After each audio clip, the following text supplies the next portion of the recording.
Seekor kecoa melahirkan disaksikan oleh manusia viral di media sosial. Video kecoa melahirkan tersebut dibagikan oleh akun TikTok @mevsc dan telah ditonton hingga ratusan ribu kali. Terlihat dalam video, seekor kecoa tengah berbaring terlentang dan berusaha mengeluarkan anak kecoanya dari dalam tubuhnya. Bukannya jijik, si perekam video justru seakan memberi semangat kecoa untuk bisa mengeluarkan anaknya. Ia bahkan berteriak memberikan semangat pada kecoa tersebut.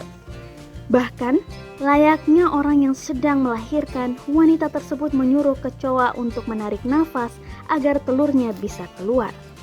Iya bu, terus keluarin, terus tahan nafas.